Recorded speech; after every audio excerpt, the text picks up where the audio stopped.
He never expected his quiet morning at Eagles Rest Farmers Market to expose one of the largest weapons trafficking operations in American history, when 5 members of the notorious Storm Riders motorcycle gang decided to harass the Overweight farmer. They had no idea they were messing with one of the military's most lethal combat specialists.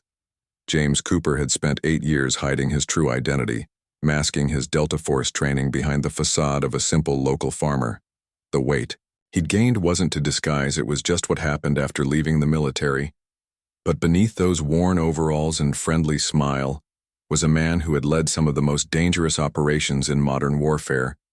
When Lance "Python" Kingston and his Storm Riders targeted the fat farmer that morning, they thought they'd found an easy mark. Instead, their actions would trigger a chain of events that would dismantle a criminal empire and expose a weapons pipeline stretching from Montana to Mexico. Let's take a quick break. Tell us where you're tuning in from if this kind of content speaks to you. Don't forget to subscribe, because tomorrow's story is something truly special.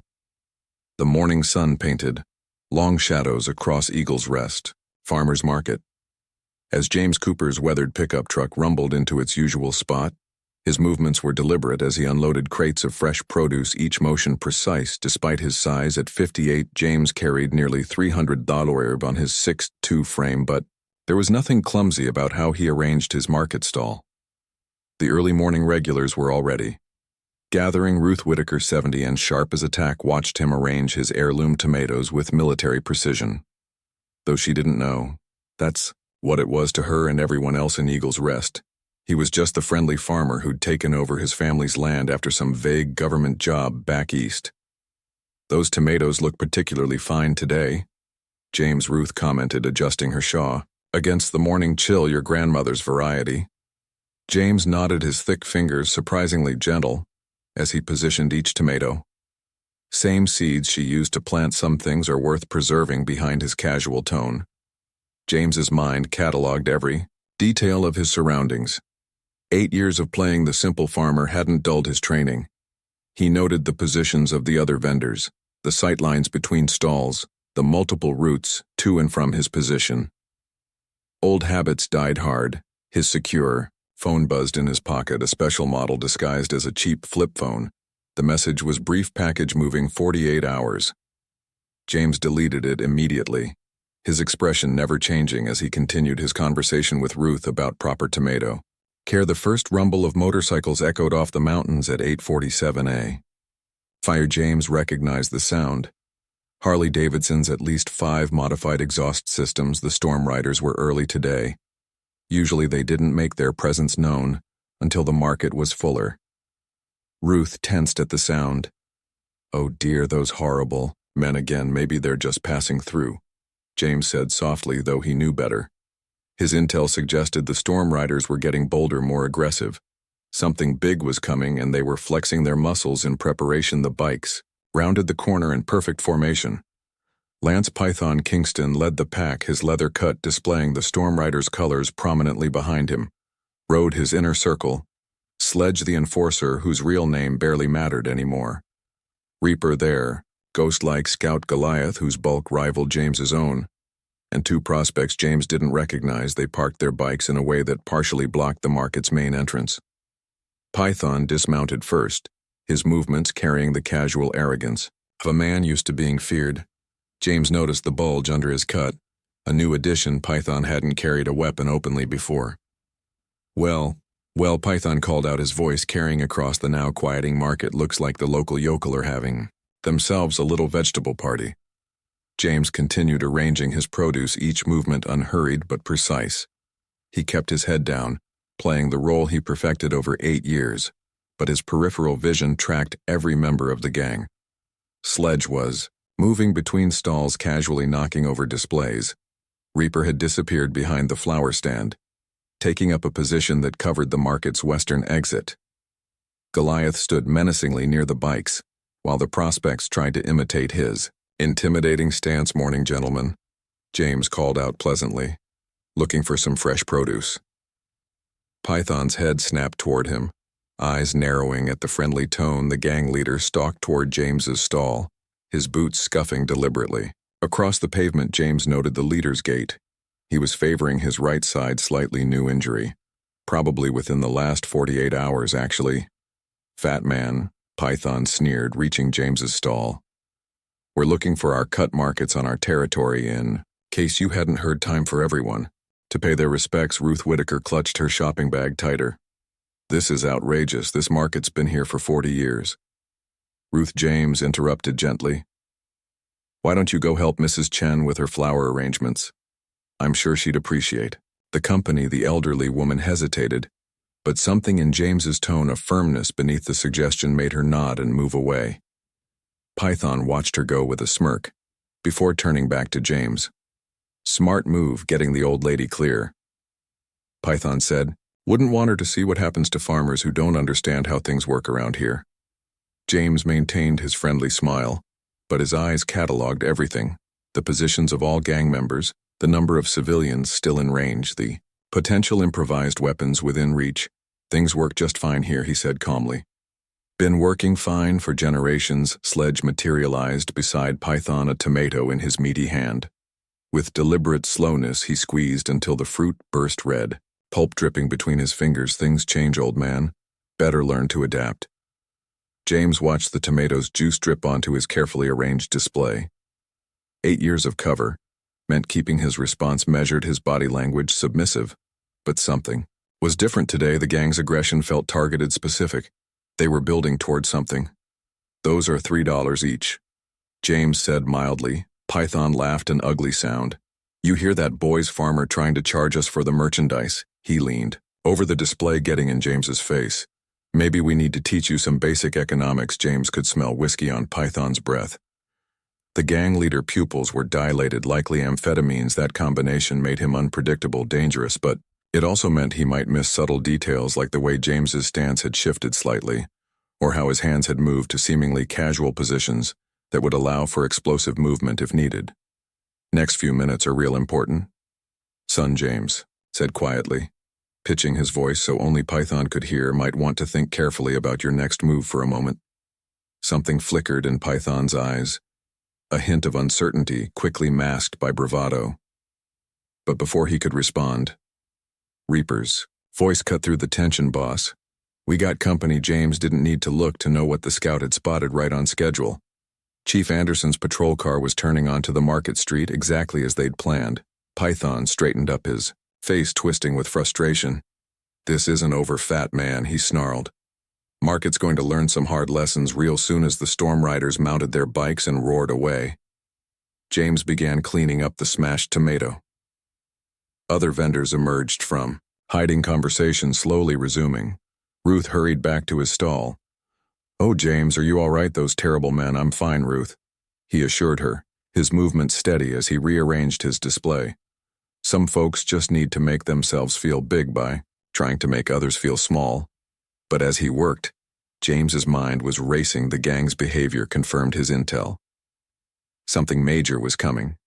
Their newfound aggression, Python's weapon, the territorial claims, all pieces of a larger puzzle he'd been assembling for months. His phone buzzed again.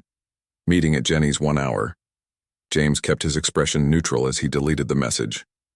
The morning's confrontation would have consequences, but not the ones the storm riders imagined. They thought they'd intimidated a simple farmer. Instead, they just added another piece to an operation. 8 years in the making. The sun climbed higher over Eagle's Rest as James continued his role as the friendly local farmer. But beneath the surface, calculations were being made, plans adjusted, pieces moved into position. The storm riders had no idea they'd just set in motion a chain of events that would bring their entire world crashing down. Jenny's Cafe sat at the edge of Eagle's Rest's main street, its weathered facade concealing more than just the best coffee in 3 counties. James parked his truck behind the building, noting the placement of 3 unfamiliar vehicles on his approach.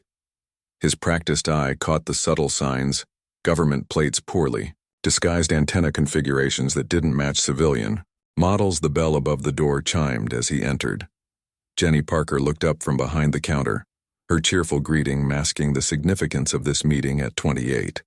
She'd proven herself an invaluable asset to the operation, her cafe serving as the perfect cover for intelligence gathering. Your usual, James, she called out, already reaching for the pot of black coffee.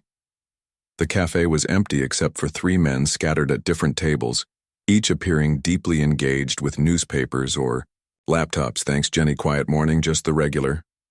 Her emphasis on the last word was subtle. James nodded, picking up his coffee and heading to a corner booth that offered clear sight lines of both exits. Chief Anderson entered 5 minutes later, uniform crisp despite the early hour. He took his time getting coffee, exchanging pleasantries with Jenny before making his way to James's table. His movements were casual, but his eyes were sharp. Heard there was some trouble at the market this morning, the chief said, sliding into the booth. James added sugar to his coffee with methodical precision. Nothing serious, just some boys trying to look tough. Boys carrying concealed weapons. Anderson's voice dropped lower. Python's never done that before. Times are changing. James stirred his coffee slowly. Your timing was good this morning, wasn't my timing. Got an anonymous tip about potential trouble at the market. Very specific about when I should drive by. James allowed himself a small smile. The pieces were moving exactly as planned. The third man from the far table stood folding his newspaper and made his way to their booth. David Martinez, FBI handler, though everyone in town knew him as the new insurance adjuster. Mind if I join you? Martinez settled into the booth without waiting for an answer. Interesting development this morning. Python's getting bolder. James watched Jenny flip the closed sign and draw the blinds. The other 2 customers moved to take up positions near the door. Standard protocol for secure briefings. It's more than that. James said the gang's behavior is changing, more aggressive, more organized. They're building up to something.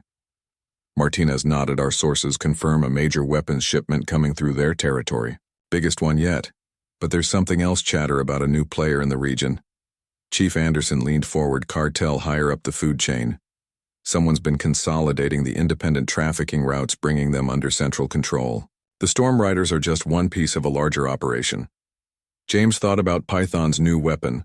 The gang's territorial claims. They're being backed, given resources support, but they're also being tested. What do you mean?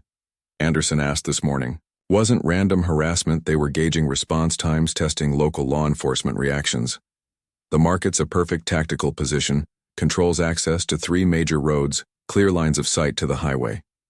Martinez pulled out a tablet, sliding it across the table. These came in last night. Satellite images of their compound outside town. James studied the photos, his military training identifying the subtle changes. New security measures, modified building structures, expanded vehicle areas. They're preparing for a major operation, converting the compound into a distribution hub. We've got a window. Martinez said 2 days, maybe 3 before the shipment arrives. After that, if our intel is correct, the whole operation goes dark. Moves completely. Under their new backer's protection, Jenny appeared at their table, coffee pot in hand. Her movements were practiced as she topped off their cups, but her voice was tense. They're recruiting too. Overheard Sledge at the bar last night talking about new prospects they're pulling in, guys with military background, specific skill sets. James processed this information, connecting it to patterns he'd observed over months of surveillance. They're professionalizing. Whoever's backing them is turning them from a gang into a proper criminal organization, which makes our window even more critical. Martinez added, we need to move before they complete the transition. But we have to get the whole operation, the gang, the weapons, and most importantly, evidence of their new backer. Chief Anderson shifted uncomfortably. My deputies aren't equipped for something like this. If the gang's getting professional training, they won't need to be involved directly, James assured him. But we need your men ready to secure the town when things go hot. The market was just the beginning. The gang's going to escalate, try to establish total control before the shipment arrives. How can you be so sure? Because that's what I do. James's voice was quiet but firm. Control the town, eliminate potential resistance, secure your supply lines, basic military strategy. Martinez nodded slowly. The question is, how do we force their hand, get them to expose their operation before they're ready? A small smile crossed James's face. They've already given us the opening we need. Their show of force this morning wasn't just about testing responses, it was about establishing dominance. They'll expect the fat farmer to be properly intimidated, maybe even leave town. And when you don't, Jenny asked, they'll have to respond. Their new backer will demand it. Can't have a simple farmer undermining their authority. James's expression grew serious. But we need to be careful. These aren't just thugs anymore. They're being trained, professionalized. When they move against me, it'll be coordinated tactical, it's risky. Martinez warned if they're getting professional training, they might see through your cover. James thought about his confrontation with Python, the gang leader moment of uncertainty. Their training will work against them. They'll focus on obvious threats, law enforcement, potential rival gangs. Nobody looks twice at an overweight farmer. The meeting continued for another hour, plans being refined, contingent genes discussed as the others. Filtered out, James remained at his booth watching the town through the cafe window. Eagle's Rest was changing its quiet streets, about to become a battlefield in a larger war. Telling and preparing this story took us a lot of time, so if you are enjoying it, subscribe to our channel, it means a lot to us now. Back to the story. Jenny brought him one final coffee refill. You know, they'll come for you directly. Python's ego won't let this morning's confrontation slide. I'm counting on it. James's voice held a certainty born from years of combat experience. Sometimes the best way to expose a hidden enemy is to make yourself look like an easy target. As he drove home later, James's mind was already planning out scenarios, planning responses. The Storm Riders thought they'd intimidated a simple farmer this morning. Soon they'd learn why underestimating an opponent was the deadliest mistake a soldier could make. The sun was setting over Eagle's Rest as James Cooper made his final checks of the farmhouse perimeter. To anyone watching, he appeared to be doing routine end-of-day chores, checking livestock, securing gates, his movements unhurried and ordinary, but each action served a dual purpose. Carefully positioning surveillance, equipment, and testing security measures he'd installed over 8 years of preparation inside his barn, behind a false wall that would fool even professional searches. James accessed his command center. Multiple monitors displayed feeds from cameras, strategically placed throughout the town, their presence unknown even to his FBI handlers. James had learned long ago that the best operations maintained independence even from allies. His secure terminal lit up with an encrypted message from Martinez. Storm Riders mobilizing multiple vehicles leaving compound. James checked his watch. 8:47 p.m. and right on schedule. He predicted they wouldn't wait long to respond to this morning's challenge.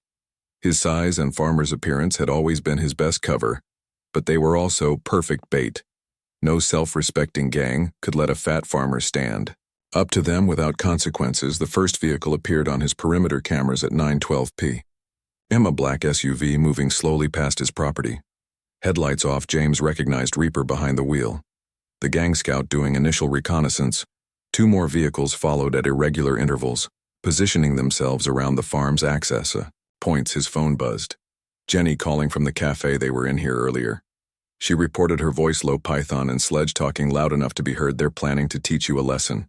Make an example. Any specifics? They're coming tonight. Python's brought in extra muscle from their northern chapter, at least 8 men, maybe more. She hesitated. They were talking about burning down the barn, destroying your livestock, making sure you can't sell at the market anymore.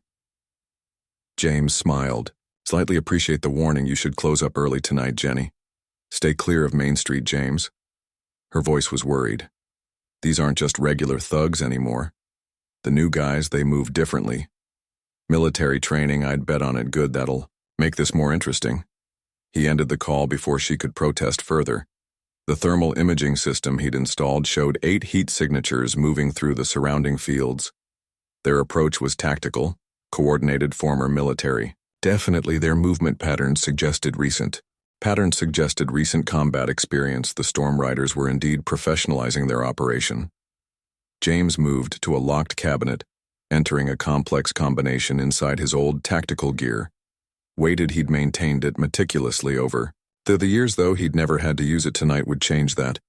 As he efficiently geared up, muscle memory from countless operations took over. The extra weight he'd gained made the vest fit differently, but he'd adjusted it accordingly. At 9:45 p.m. The first direct attempt at intimidation came. Engines revved aggressively in the darkness, bikes circling his property just out of sight. A classic psychological tactic trying to unnerve the target. James used their noises cover to move through the barn's hidden exit, positioning himself in a prepared observation post. Time to send the message. Python's voice carried from the darkness. Nobody disrespects the Storm Riders, especially not some fat farmer. James watched through his thermal scope. As the gang split into 3 teams, their approach was professional. Covering angles, maintaining communication, moving from cover to cover. Their new backer had indeed provided quality training, but they were making one critical mistake. They assumed they were dealing with an ordinary farmer. The first team breached his front door at exactly 10 p.m. Monsieur James could hear them moving through his house, their searches methodical. The second team approached the barn while the third established a perimeter. Python directed operations from the SUV, coordinating through radio communications. House is clear. One of them reported no sign of him. A lot of weird though. Guys got security cameras everywhere. Python's response was immediate. Find the recordings, grab anything that could have evidence of our operations, then burn it all. James keyed his own radio, a secure channel, to Martinez. They've taken the bait, moving to phase 2. Local deputies are staged 5 minutes out. Martinez replied, sure, you don't want backup closer. Negative, this needs to look legitimate, can't have any signs of a setup. James moved silently through the darkness, his bulk somehow invisible as approached the SUV. Python was focused on coordinating his teams, never noticing the shadow that slipped closer to his vehicle. Barn's empty, another voice reported, no farmer. No livestock, place looks barely used, check for hidden rooms, Python ordered. Guy got to be somewhere. James reached the SUV's driver's side door. In one smooth motion he opened it and had Python in a control hold before the gang leader could react. The radio clattered to the floorboard. Evening, son, James said quietly. His arm locked around Python's throat. Might want to tell your boys to stand down before this gets messy.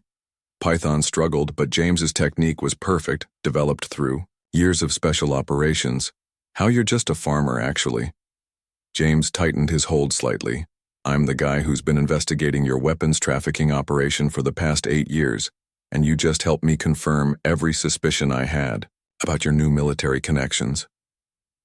The gang leader's eyes widened as understanding dawned, but before he could respond, shots rang out from the barn.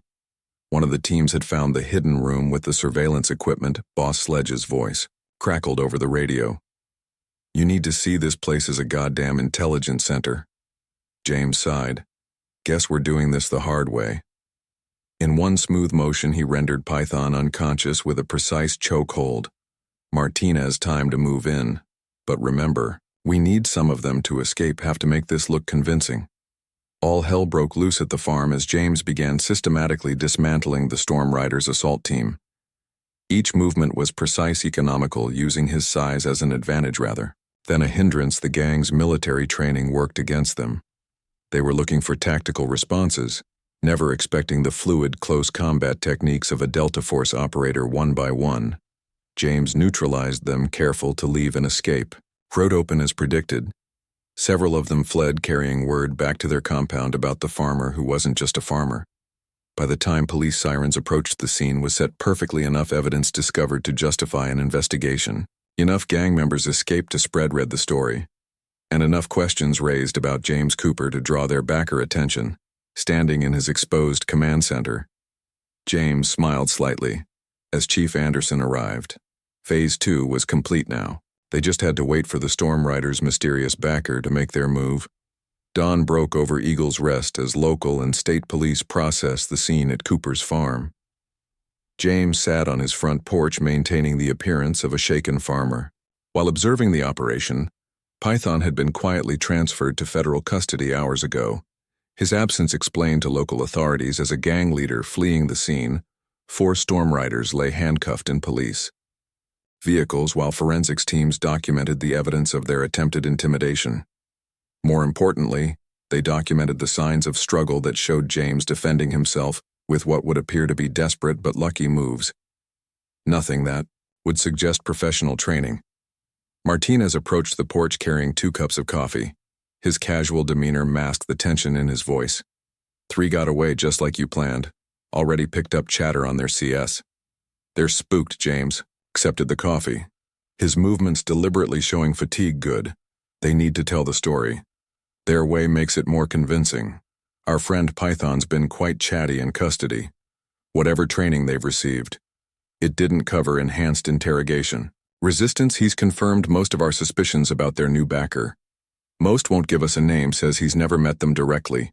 All orders come through encrypted channels, usually with military-grade protocols. James watched as officers carried boxes of evidence from his exposed command center, all carefully selected, nothing that would reveal the real scope of his operation.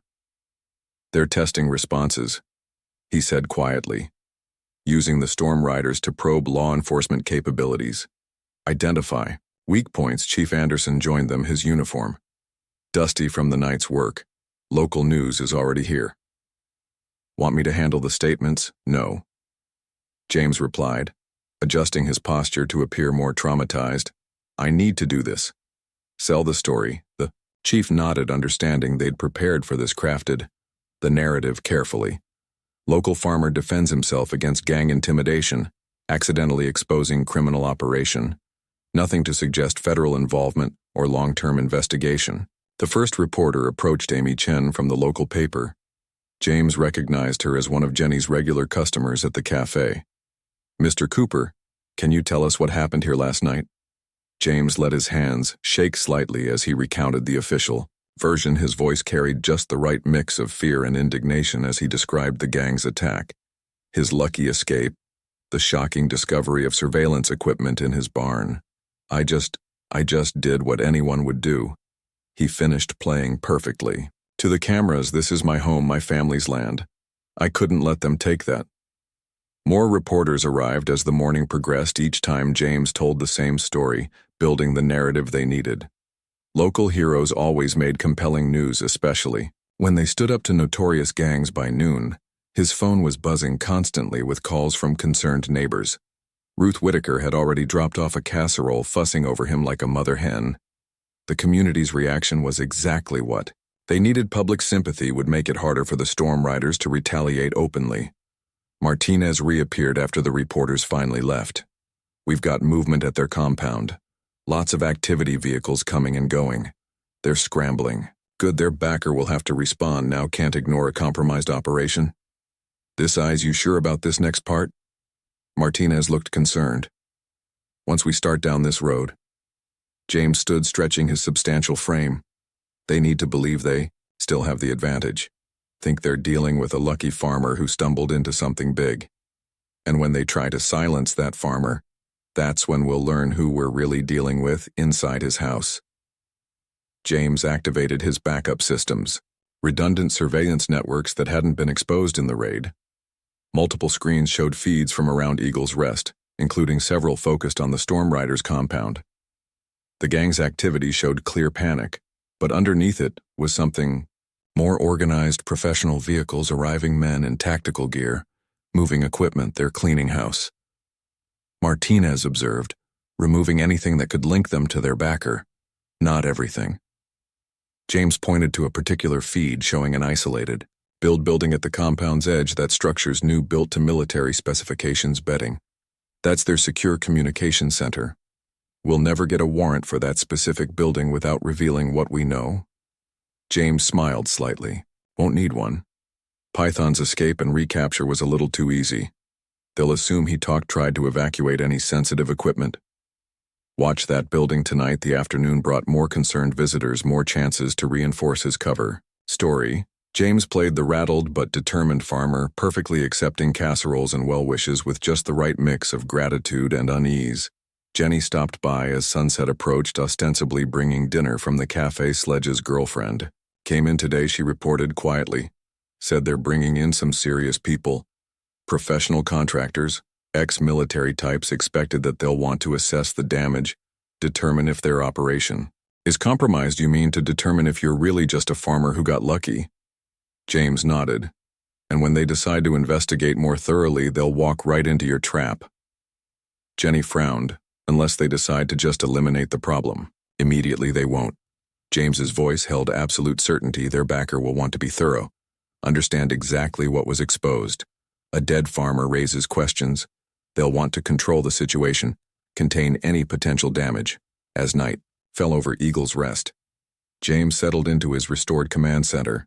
The exposed equipment had been replaced, new systems even more carefully hidden. His screens showed increased activity at the Storm Riders compound. Vehicles departing in different directions, teams deploying with professional precision. They're setting up surveillance points around town, Martinez noted, watching the feeds going to monitor your movements, try to determine if you're really what you appear to be. James began typing, commands activating secondary surveillance systems throughout Eagle's Rest. Good, let them watch every move they make. Tells us more about who they are, how they operate, and if they decide to move against you directly, that's what we're counting on. James's eyes never left the screen. Sometimes you have to let the enemy think they have you cornered before they show their true strength. The night deepened as James maintained his vigil, watching the pieces move into position. The Storm Riders thought they were containing a potential threat. Instead, they were revealing their entire operational structure, one movement at a time. The next morning dawned gray and cold over Eagle's Rest. James maintained his routine, driving his truck to the farmer's market as if nothing had changed. His stall was conspicuously empty. The previous night's events would justify a farmer's hesitation to return, but James knew his absence would draw exactly the response they needed through carefully concealed cameras. He observed 4 different Storm Riders surveillance teams watching the market. Their positions were professional, overlapping fields of view covering all approaches, but they weren't the only ones watching. James noted at least 3 unmarked vehicles that didn't match the gang's profile. More sophisticated observers, likely sent by their mysterious backer, Ruth Whitaker, approached his empty stall, her concern evident. James, you shouldn't be here after what happened. Everyone would understand. If you stayed home, can't hide forever. Ruth, he replied, carefully maintaining his facade of nervous determination. Besides, got to make a living. His words carried to the closest surveillance team. James had positioned himself perfectly, making sure they could read his lips, let them see the stubborn farmer, too proud or too foolish to back down. A black SUV rolled slowly past the market entrance. James recognized the driver, one of the professional contractors. Jenny had mentioned the man's bearings, screamed military background, his observation techniques too refined for regular gang surveillance. They're going to come after you again, Ruth whispered, clutching her shopping bag. Everyone's talking about what happened at your farm, about what they found in your barn. James adjusted some empty crates, his movements deliberately uncertain. Maybe it's better if folks stay clear of my stall for a while. Don't want anyone else getting caught up in this. The SUV made another pass this time. James caught the driver speaking into a communications device. They were reporting his every move, analyzing his behavior for any signs that he was more than he appeared. Martinez's voice crackled through his concealed earpiece. We've got movement at the compound. Looks like they're mobilizing a response team. Expected that James murmured, appearing to talk to himself, a nervous habit that would look natural under surveillance. They need to test my reactions. See if I show any tactical awareness. The market slowly filled with morning shoppers. Though many gave his stall a wide berth, the story had spread quickly in the small town. The violent gang attack, the mysterious surveillance equipment, the farmer who'd somehow fought them off. James could hear the whispered conversations, the speculation about what he'd really discovered in the gang's operations. Jenny appeared with coffee, her arrival timed to look casual. 3 more professionals arrived at the compound an hour ago, she reported, quietly pretending to chat about the weather. Military contractors based on their equipment. They're setting up some kind of mobile command center. James accepted the coffee with slightly shaking hands, another calculated display for their observers. They'll want to coordinate their surveillance, build a pattern of life analysis before making any moves. You sure about this? Jenny's concern was genuine. These aren't just gang members anymore. These are trained operators. That's exactly what we need them to be. James's voice remained low, his eyes constantly scanning the market as if nervous. Cameras, his movements visible through the windows, let them see his amateur attempts at protection. His growing paranoia, every action designed to reinforce their assumption that he was just a frightened farmer who'd stumbled onto something bigger than himself. As evening approached, Martinez arrived under the guise of a concerned insurance adjuster, carrying paperwork about the previous night's damage. Tactical team is assembled, he reported once they were inside. They've got military grade equipment, night vision, communications, jammers, whatever your barn surveillance revealed. It's got their backer spooked. James moved through his house, deliberately checking locks and windows. They'll hit just after midnight. Professional teams prefer the early morning hours, less civilian traffic, better cover of dark. Our response teams are ready, one word, and they can be here in 3 minutes. No, James's voice was firm. We need to let this play out, their tactics, their equipment, even their entry points. Everything they do tonight will tell us more about who we're really dealing with, and if they decide to eliminate the security risk permanently. James smiled slightly, his bulk settling into a comfortable chair. Then they'll learn why. Delta Force operators are trained to use the enemy's assumptions against them. Night fell over Eagle's Rest. James Cooper, the seemingly frightened farmer, made a show of triple-checking his security before turning in early, but in the hidden command center beneath his barn, multiple screens tracked the movement of professional tactical teams converging on his property. The trap was set.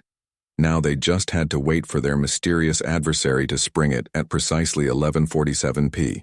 Small surveillance feeds around James's farm went dark in his hidden command center. He watched the tactical teams approach through specialized backup systems. They hadn't detected their movement patterns, confirmed his suspicions these weren't just professional contractors. They were former special operations, likely from elite units command. We've lost all external feeds, Martinez reported through the secure channel. They're using military-grade signal. Jammer's professional job. James tracked 12 distinct heat signatures approaching his property. Their formation was textbook special operations. 3 foreman teams moving in coordinated patterns. Each operator carried top-tier equipment, night vision, suppressed weapons, tactical communications. Gear. They're not taking any chances. James observed, his voice calm as he monitored their approach. Full tactical loadout, counter-surveillance measures, multiple angles of attack. The team's preparation was meticulous. They'd cut power to the surrounding area, making their night vision advantage absolute. Local cell service was completely blocked to anyone else. The farm would be completely isolated. James moved silently through his house, his bulk somehow soundless in the darkness. Years of special operations experience guided each movement as he positioned himself strategically. Let them think their technology gave them control of the battlefield. The first team breached his front door at exactly midnight. Their entry was perfect, synchronized, professional, showing years of tactical experience. They moved through the house with practiced efficiency, sweeping each room with precision. Living room, clear. Kitchen, clear. Bedroom. The operator's voice trailed off as he found James's bed empty. A moment of tension rippled through the team. Their intelligence had shown him going to bed hours ago. No movement since then. Targets mobile. The team leader whispered into his radio. Repeat, farmer is not an expected location. James watched through his thermal imaging as uncertainty crept into their movements.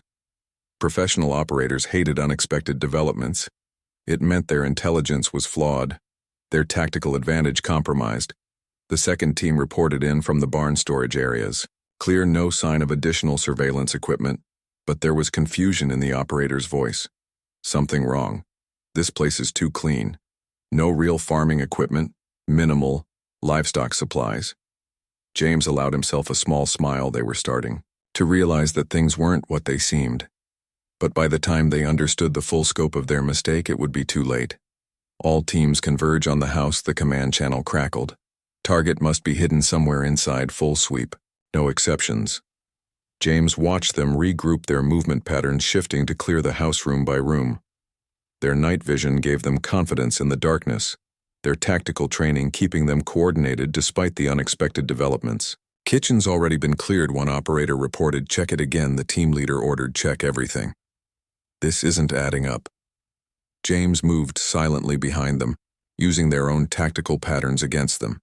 Years of training had taught him how special operations teams think, how they move, where they expect threats to appear.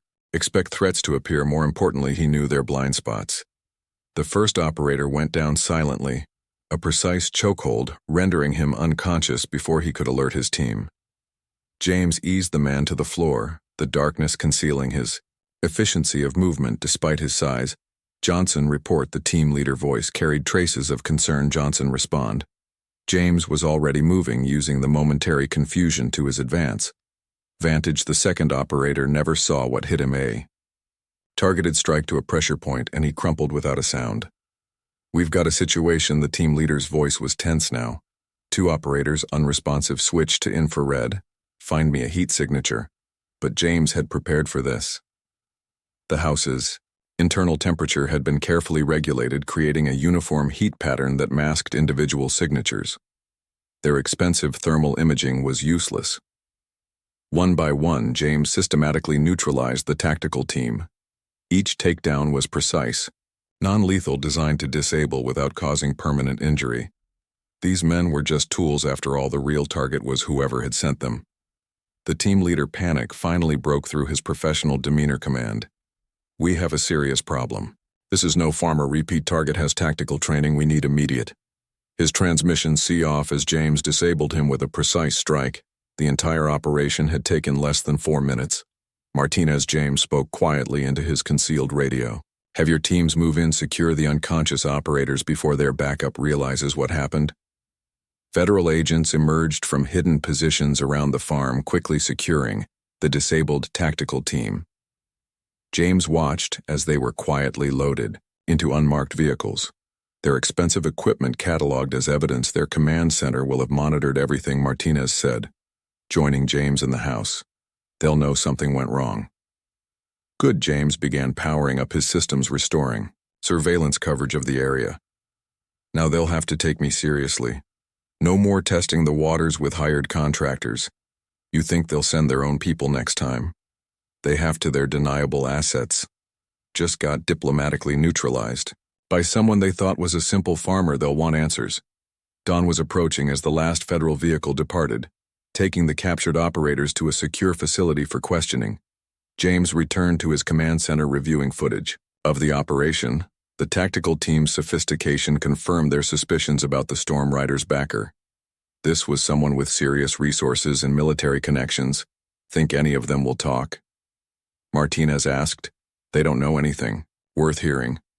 James replied, his eyes scanning multiple displays. They're just contractors hired through cutouts and shell companies, but their equipment, their tactics, everything about this operation tells us more about who we're really dealing with. Morning light crept across Eagle's Rest, revealing no signs of the previous night's operation.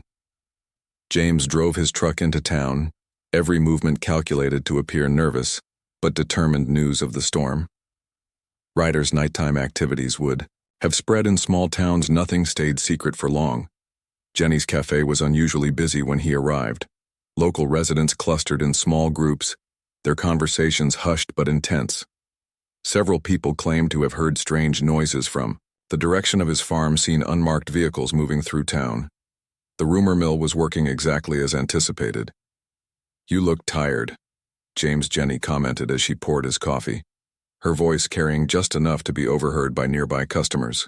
Rough night, just couldn't sleep, he replied, letting exhaustion show in his voice. Keep thinking I hear noises outside. Probably just nerves after everything that's happened. His words sparked a fresh round of whispered conversations through carefully placed surveillance devices. James monitored multiple calls leaving the cafe, including 3 to known Storm Riders contacts. The gang's network was primitive but effective. Martinez slid into the booth across from him, disguised as a casual breakfast meeting. Last night's team has been processed. Professional contractors, just like we thought. Ex-military, mostly special operations background, hired through a complex network of shell companies. Any direct connections? Not yet, but their equipment. Martinez lowered his voice. Some of it was classified technology stuff that shouldn't be available on the civilian market. Someone with serious military connections is backing this operation. James noticed a black sedan passing the cafe for the third time, its tinted windows concealing the occupants. Not Storm Riders, their mysterious backer's own surveillance team, likely analyzing his behavior after the failed night operation. They're adapting, James observed, appearing to stare nervously into his coffee. Last night's team was professional but predictable. They'll send something different. Next time, his secure phone buzzed with an encrypted message from his FBI handlers. Major activity at Storm Riders' compound. Multiple high-level arrivals. Someone important is taking direct control. Ruth Whitaker entered the cafe, making a beeline for James's booth. Her arrival was perfect timing. Her reputation as the town gossip would help spread the next phase of their narrative. James Cooper, you should have called someone, she exclaimed loudly.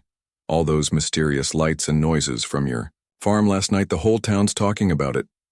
James L. His hands shake slightly as he sat down his coffee cup. Just some trespassers, probably nothing serious. Nothing serious. Ruth's voice carried clear across the cafe. Mary Chen says she saw men with night vision goggles, and Bill from the gas station swears he heard helicopters. The cafe fell silent, every ear straining to catch his response. James caught glimpses of phones being used, recording devices activated. Let them listen. Let them report back to their masters. Mrs. Whitaker, he said carefully. Maybe it's best not to spread stories. These are dangerous people we're dealing with. His phone buzzed again. Another message from his handler's satellite imagery showed a private jet landing at a small airfield outside town there. Opponent was done working through intermediaries movement at the compound. Martinez murmured, checking his own phone. They're sending teams into town, different pattern than before. More visible, deliberate, shows of force. James nodded slightly. The Storm Riders would be ordered to reassert their control, make public demonstrations of power their backer needed to restore fear in the community, prevent others from following the farmer's example of resistance. As if on cue, motorcycles rumbled past the cafe. Not the usual gang members, these riders moved with military precision. Their formations perfect. New blood brought in to professionalize the operation they're watching. Every move you make. Jenny said, quietly as she refilled his coffee. 4 different surveillance teams visible from here, probably more we can't see. Good. James's voice was barely a whisper. Let them watch. Let them analyze every response. Reveals more about who they are, how they think. The morning progressed with careful choreography. James visited the bank, the feed store, the post office, normal farmer errands that let him observe the Storm Riders' new operators in action. Their presence was overwhelming, but calculated, designed to intimidate without crossing legal lines. At the feed store, a new face appeared, a man in an expensive suit, ostensibly shopping, but clearly out of place. His bearing screamed military command experience. His casual observation techniques too perfect to be civilian. General Roberts. Martinez's voice crackled through James's concealed earpiece. Former Special Operations Command. Retired under questionable circumstances 3 years ago. No official connection to any private military companies, but his name keeps appearing in classified intelligence about weapons trafficking. James pretended not to notice the general's presence, maintaining his facade of anxious routine, but his mind cataloged every detail, the man's movement patterns, his subtle hand signals to hidden security teams, the way he assessed potential threats. This was someone used to commanding special operations forces back at his farm. James reviewed the day surveillance data. The Storm Riders' compound was transforming rapidly. Professional security teams replacing gang members at key positions. Their mysterious backer was taking direct control, turning a criminal motorcycle gang into something far more dangerous. They're going to move soon, Martinez observed, studying the footage. Roberts doesn't have the patience for long-term surveillance. He's a direct action specialist. How long? Based on their activity, they're prepping for something tonight. Multiple teams, heavy equipment, they're done playing games. James nodded, his expression thoughtful. Good time to show them what happens when they bring a conventional military response to an unconventional problem. Sunset brought an eerie calm to Eagle's Rest. The Storm Riders' new professional operators had established a perimeter around the town, their presence both visible and intimidating. Local residents hurried home, streets emptying well before dark. The message was clear. The town was under new management. James watched from his command center as General Roberts coordinated his forces from the gang's compound. The operations scale had expanded dramatically. Satellite imagery showed multiple tactical teams, advanced communications equipment, even armored vehicles disguised as civilian trucks. They're not trying to hide anymore, Martinez observed through the secure channel. Roberts is making a statement. He's playing to his strengths, James replied, studying the deployment patterns. Conventional military doctrine, overwhelming force, superior technology, controlled escalation, everything that made him successful in traditional warfare, and everything. Next time his secure phone buzzed with an encrypted message from his FBI handler's major activity at Storm Riders' compound. Multiple high-level arrivals. Someone important is taking direct control. Ruth Whitaker entered the cafe, making a beeline for James's booth. Her arrival was perfect timing. Her reputation as the town gossip would help spread the next phase of their narrative. "James Cooper, you should have called someone," she exclaimed loudly, "all those mysterious lights and noises from your farm last night. The whole town's talking about it." James L. His hands shake slightly as he sat down his coffee cup. "Just some trespassers, probably nothing serious." "Nothing serious." Ruth's voice carried clear across the cafe. "Mary Chen says she saw men with night vision goggles, and Bill from the gas station swears he heard helicopters." The cafe fell silent, every ear straining to catch his response. James caught glimpses of phones being used, recording devices activated. "Let them listen. Let them report back to their masters, Mrs. Whitaker," he said carefully. "Maybe it's best not to spread stories. These are dangerous people we're dealing with." His phone buzzed again. Another message from his handlers. Satellite imagery showed a private jet landing at a small airfield outside town. Their opponent was done working through intermediaries' movement at the compound. Martinez murmured, checking his own phone. "They're sending teams into town, different pattern than before, more visible, deliberate shows of force." James nodded slightly. The Storm Riders would be ordered to reassert their control, make public demonstrations of power. Their backer needed to restore fear in the community, prevent others from following the farmers' example of resistance. As if on cue, motorcycles rumbled past the cafe. Not the usual gang members, these riders moved with military precision, their formations perfect. New blood brought in to professionalize the operation they're watching. "Every move you make," Jenny said, quietly as she refilled his coffee. "4 different surveillance teams visible from here, probably more. We can't see good." James's voice was barely a whisper. "Let them watch. Let them analyze. Every response reveals more about who they are, how they think." The morning progressed with careful choreography. James visited the bank, the feed store, the post office, normal farmer errands that let him observe the Storm Riders' new operators in action. Their presence was overwhelming but calculated, designed to intimidate without crossing legal lines. At the feed store, a new face appeared, a man in an expensive suit, ostensibly shopping but clearly out of place. His bearing screamed military command experience, his casual observation techniques too perfect to be civilian. "General Roberts." Martinez's voice crackled through James's concealed earpiece. "Former Special Operations Command, retired under questionable circumstances. 3 years ago. No official connection to any private military companies, but his name keeps appearing in classified intelligence about weapons trafficking." James pretended not to notice the general's presence, maintaining his facade of anxious routine, but his mind cataloged every detail: the man's movement patterns, his subtle hand signals to hidden security teams, the way he assessed potential threats. This was someone used to commanding special operations forces back at his farm. James reviewed the day surveillance data. The Storm Riders' compound was transforming rapidly. Professional security teams replacing gang members at key positions. Their mysterious backer was taking direct control, turning a criminal motorcycle gang into something far more dangerous. "They're going to move soon," Martinez observed, studying the footage. "Roberts doesn't have the patience for long-term surveillance. He's a direct action specialist. How long? Based on their activity. They're prepping for something tonight. Multiple teams, heavy equipment. They're done playing games." James nodded, his expression thoughtful. "Good time to show them what happens when they bring a conventional military response to an unconventional problem." Sunset brought an eerie calm to Eagle's Rest. The Storm Riders' new professional operators had established a perimeter around the town. Their presence, both visible and intimidating, local residents hurried home, streets emptying well before dark. The message was clear. The town was under new management. James watched from his command center as General Roberts coordinated his forces from the gang's compound. The operation scale had expanded dramatically.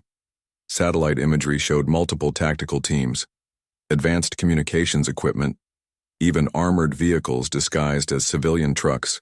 "They're not trying to hide anymore," Martinez observed through the secure channel. "Roberts is making a statement. He's playing to his strengths." James replied, studying the deployment patterns. Conventional military doctrine overwhelming force, superior technology controlled escalation, everything that made him successful in traditional that will fail. Here the general's tactical teams moved with precision, establishing observation posts throughout town. Their equipment was cutting edge. Thermal imaging signal interceptors, counter-surveillance gear that would detect any normal observation attempts, but James had spent 8 years preparing for exactly this scenario.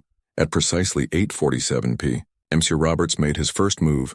Every phone in Eagle Rest received a text message simultaneously: for your safety, please remain indoors until further notice. Law enforcement is conducting special operations in your area. James smiled slightly. The message's wording was perfect: official, sounding enough to ensure compliance, vague enough to avoid legal issues. Roberts was using his military experience to establish psychological control of the battlefield. Multiple teams converging on your position. Martinez reported different approach than last night. They're not trying to be stealthy. Full tactical gear, visible weapons through his surveillance network. James counted 20 operators approaching his farm. Their movement patterns showed extensive military training, but also revealed their commander's mindset. Roberts was treating this like a conventional military operation. Secure the objective with overwhelming force. They're using old infantry tactics. James noted, watching the team's position. Themselves standard military protocols for urban warfare. Roberts hasn't adapted to civilian operations. The first team reached his outer perimeter at 9:15 p.m. Unlike the previous night's stealth approach, these operators moved with confident authority. Their communications were encrypted, but obvious they wanted him to know they were coming. James Cooper, the team leader. Voice boomed through professional grade speakers. This is your only warning: exit your house with your hands visible. You have 1 minute to comply. James activated his own surveillance countermeasures systems designed to appear amateur but actually far more sophisticated than they seemed. Let Roberts think he was dealing with a far more crude security setup, adding some complications to their operation. He informed Martinez quietly. His fingers flew across multiple keyboards, triggering pre-planned electronic countermeasures. The tactical team's communication suddenly crackled with interference. Their encrypted radios remained functional, but degraded, creating just enough confusion to disrupt their coordination. Nothing that would expose James's true capabilities, just enough to look like lucky electronic interference. Target is not complying. The team leader reported, moving to breach positions. James watched through his thermal imaging as the teams prepared for a coordinated assault. Their positioning was textbook. Military, multiple entry points, overlapping fields of fire, methodical and professional. Everything Roberts had taught them. They're about to breach. Martinez warned, last chance to call in our response teams. Not yet. James moved silently through his house's hidden passages. Roberts needs to see this operation fail. Personally need him to understand he's not dealing with a simple security leak. The breach came at exactly 9:30 p.m. Multiple explosions breached doors and windows simultaneously as tactical teams stormed the house. Their entry was perfect. Their room-clearing techniques flawless. Everything went exactly according to standard military doctrine, and everything played directly into James's hands. The first team encountered crude but effective booby traps. Nothing lethal, just enough to create confusion. Smoke bombs hidden in air vents filled rooms with dense fog. Strobing lights disrupted night vision equipment. Every countermeasure appeared improvised, the work of a desperate amateur. What the hell is this? One operator demanded as his team lost cohesion. Nothing in the intel about defensive preparations. James moved through his own smoke his bulk to use confusion as a weapon. Standard military units trained for order and control. They weren't prepared for calculating chaos. One by one, operators went down to precise strikes. Each takedown looked lucky. A panicked farmer getting desperate hits against professional soldiers. Nothing that would suggest Special Operations Training Command. We're losing teams, the operation leader reported, his professional calm cracking. Something's wrong. Target is engaging multiple operators simultaneously in his command post at the compound. General Roberts watched his tactical display with growing concern. His perfect military operation was dissolving into chaos. His trained operators being systematically disabled by what should have been a simple target. Pull them out. Roberts ordered. Suddenly, full retreat, regroup at Rally Point Alpha. But James wasn't finished as the teams attempted to withdraw. They encountered more complications. Their armored vehicles wouldn't start. Amateur electronic interf that just happened to target key systems communication equipment. Failed at crucial moments, every problem seemed random, coincidental by the time the operation collapsed completely. 13 of Roberts's best operators were unconscious, their expensive equipment scattered across James's property. Every injury appeared defensive. Every tactical failure looked like desperate luck. James spoke quietly into his secure channel. Have your teams move in same as last night. Quick extraction. No evidence of federal involvement as federal agents emerged from hidden positions to secure the disabled operators. James watched Roberts's reaction through long-range surveillance. The general's face was a mask of controlled fury as he realized his conventional military approach had failed completely. He'll have to change tactics now, Martinez observed as the last federal vehicle departed. This kind of failure will force him to adapt. That's what we're counting on, James began resetting his defensive systems. The more he adapts, the more he reveals about his organization. Every change in tactics tells us more about their real operations. Morning brought a different atmosphere to Eagles's Rest. The Storm Riders professional operators had withdrawn from visible positions, their armored vehicles and tactical teams nowhere to be seen. Instead, unmarked sedans cruised the streets, their drivers wearing expensive suits rather than tactical gear. James observed the change from Jenny's Cafe. Noting how Roberts had adapted his approach, the general was shifting from military intimidation to something more subtle: corporate surveillance, private security contractors who blended with the civilian population. They're gathering background information, Martinez reported, sliding into the booth across from James, running deep checks on your history, interviewing locals, trying to understand who you really are. Good, James LED. His hand shake slightly as he lifted his coffee cup, maintaining his cover as the nervous farmer. Background checks will confirm my story. 8 years of carefully crafted history, all pointing to exactly what they expect to find. Through the cafe's windows, he watched one of Roberts's investigators interviewing Ruth Whitaker outside the grocery store. The elderly woman's fondness for gossip made her a perfect source. Her detailed knowledge of local history, adding credibility to James's cover story. Your background will hold up, Martinez agreed, but Roberts isn't just looking at you anymore. He's investigating everyone you've had contact with, trying to find connections that don't fit the pattern. James noticed another suit-wearing operative photographing license plates in the parking lot. Their surveillance was becoming more comprehensive, more professional. Roberts was done underestimating his opponent. Jenny approached their table, coffee pot in hand. Her movements were casual, but her voice was tense as she topped off their cups. They were asking questions at the bank this morning, showing badges claiming to be federal regulators investigating financial fraud. Roberts is good, James acknowledged quietly, using legitimate cover stories, official credentials making it impossible for locals to refuse cooperation without seeming suspicious. The cafe's door chimed as 2 more investigators entered, their casual business attire couldn't quite hide their military bearing. They took seats at the counter, ordering coffee while subtly observing James's booth. They found something, Martinez warned. Checking his phone's satellite shows increased activity at the compound. Multiple vehicles arriving, lots of encrypted communications. James caught fragments of conversation from the counter. The investigators discussing property records, business licenses, trying to piece together his financial history. Roberts was being thorough, looking for any inconsistency in his cover story. Sir, one investigator spoke quietly into a concealed microphone. Target's business transactions show interesting patterns. Monthly supply purchases don't match reported farm output. James had anticipated this line of investigation. His financial records showed carefully calculated discrepancies. Nothing that would suggest illegal activity, but enough to raise questions about his farm's actual operations. They're checking your military records, Martinez reported, looking for any service history that might explain your tactical capabilities. They won't find anything. James's voice remained low, confident. My Delta Force records were scrubbed. Years ago, official databases show exactly what we want them to show. The morning progressed with careful choreography. James visited the bank, the post office, the feed store, normal farmer errands that let Roberts's team observe his routine. Each location had been careful, prepped over years of planning, every record and relationship supporting his cover identity. At noon, a new player entered the game.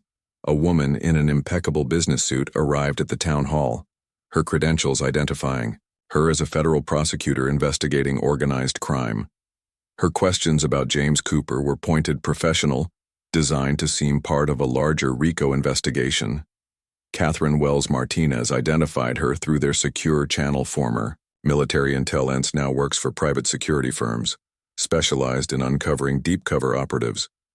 James drove past the town hall, noting Wells' unmarked government vehicle. Roberts was escalating, bringing in specialists who knew how to expose undercover operations. The game was becoming more sophisticated. They're expanding the investigation. Martinez warned, checking records in neighboring counties, looking for patterns or connections we might have missed. Let them look. James parked his truck at the farm supply store. Every record they find, every connection they trace. It all reinforces the story we want them to believe. But Roberts wasn't finished by mid-afternoon. New players appeared in Eagles Rest. Men in expensive suits meeting with local business owners, offering investments and development opportunities. The general was deploying economic pressure, trying to isolate James by buying influence in the community. Smart move, James observed, watching one suited operative negotiate with the owner of the local hardware store, using legitimate business connections to establish control. Harder to resist than direct intimidation. The pressure continued to build throughout the day. Bank officials suddenly discovered irregularities in James's accounts. Building inspectors appeared at his farm, citing code violations that needed immediate attention. Every action was legal, professional, impossible to prove as harassment. They're trying to squeeze you financially, Martinez noted. Force you to make mistakes, reveal connections they can trace.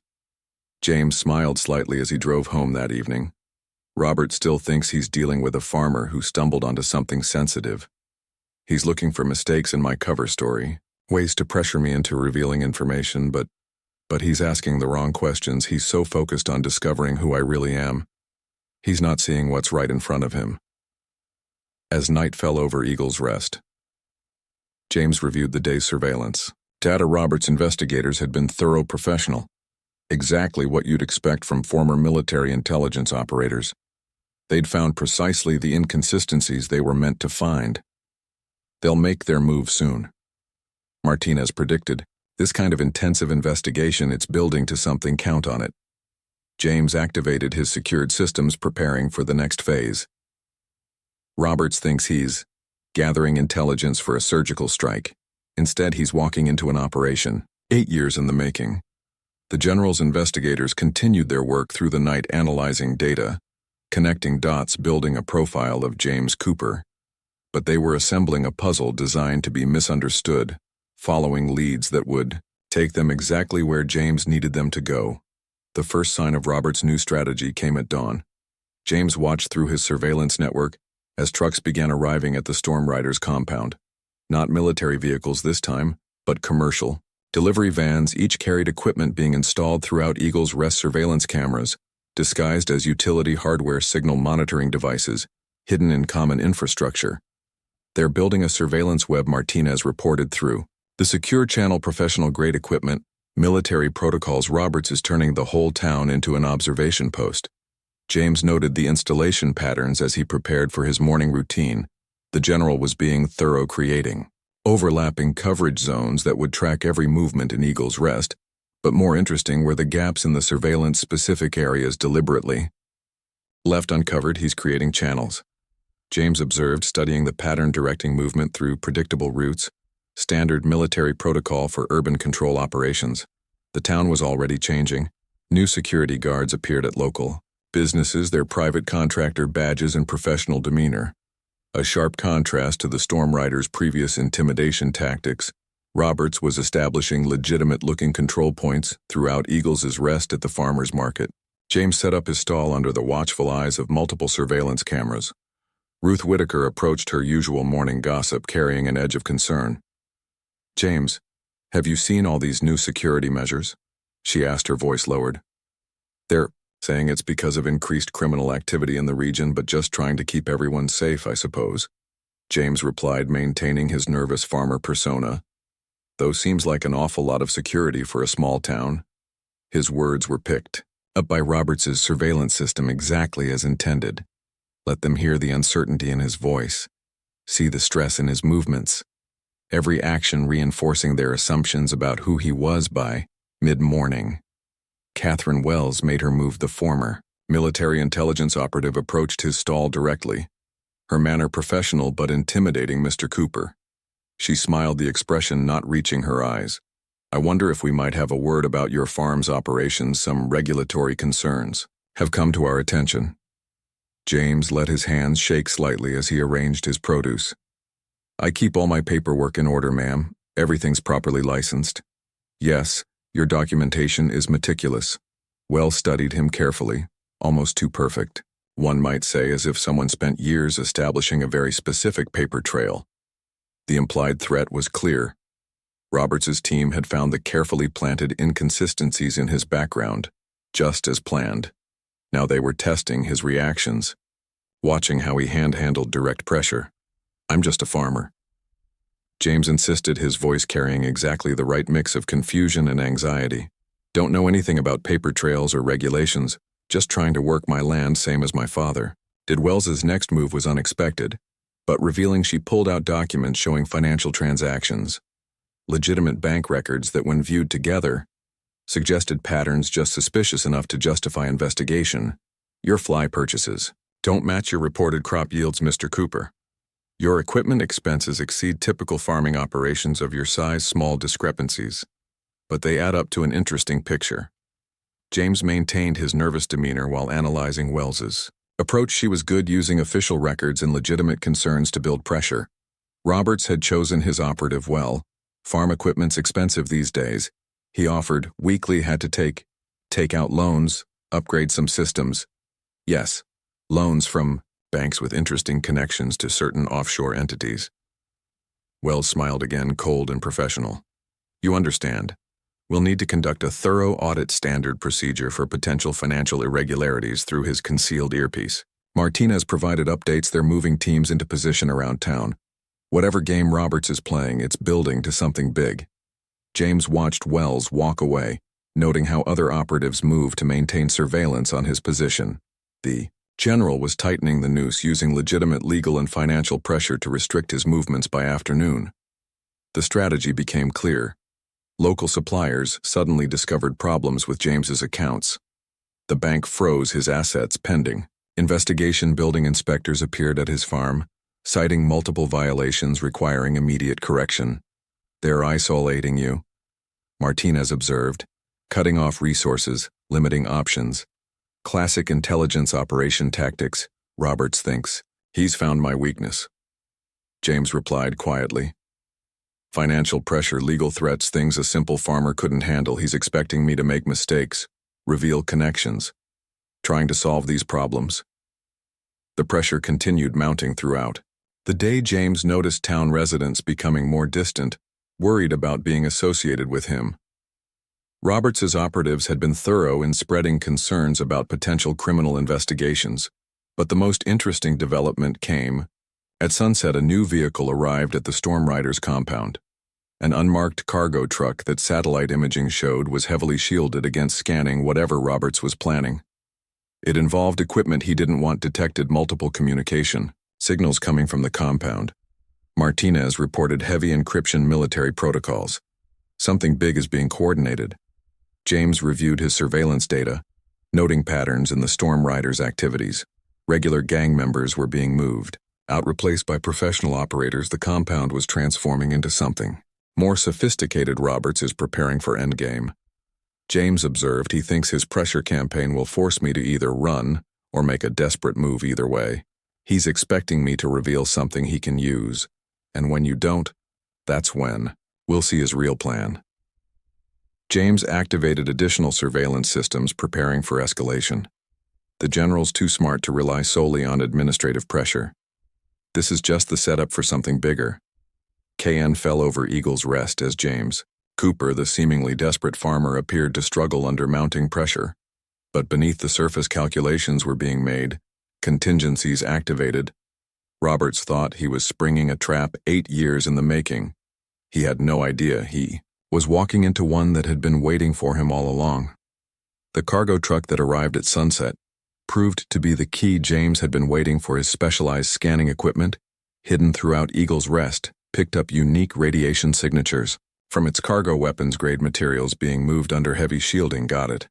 He informed Martinez through their secure channel. Roberts isn't just running weapons, they're moving military prototype technology, possibly experimental weapon systems. Dawn brought new developments. Catherine Wells appeared at Town Hall with a team of forensic accountants, their credentials impeccable, their investigation focusing on local business connections, every financial examination led back to James's farm, operations creating a web of suspicion.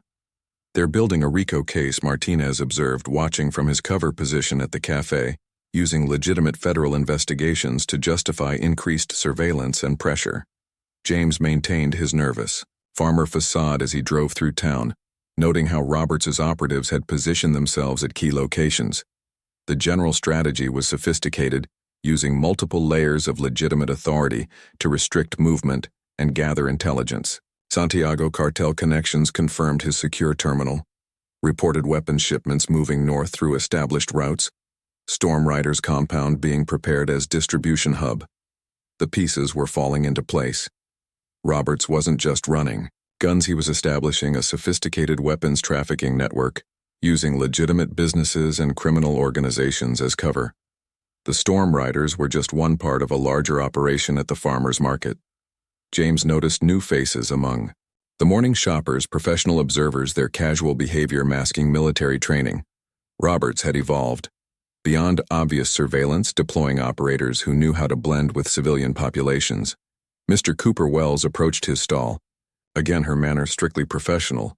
Our investigation has uncovered some interesting patterns in your equipment purchases, specifically items that could be used to modify certain types of machinery. James let his hands tremble slightly as he arranged his produce farm equipment. Needs regular maintenance, ma'am. Nothing unusual about ordering parts, these particular modifications. Wells produced documentation showing carefully selected transactions. They match patterns we've seen in weapons trafficking operations, specifically the conversion of civilian vehicles for military applications. The implication was clear. Roberts's team had found exactly what they were meant to find, evidence suggesting James's farm was a front for weapons modification operations. Every discovery led them further into an elaborate deception.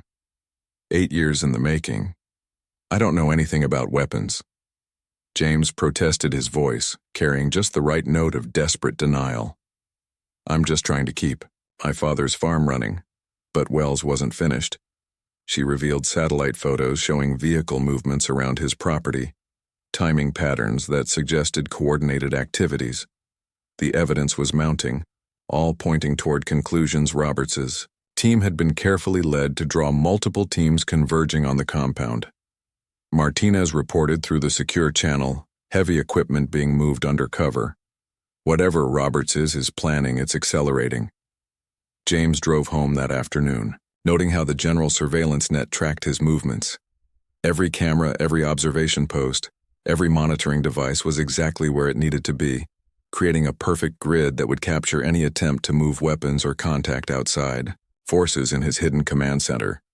James reviewed new intelligence. The Storm Riders compound had been transformed into a sophisticated operations center with secure communications, weapons storage, and distribution facilities.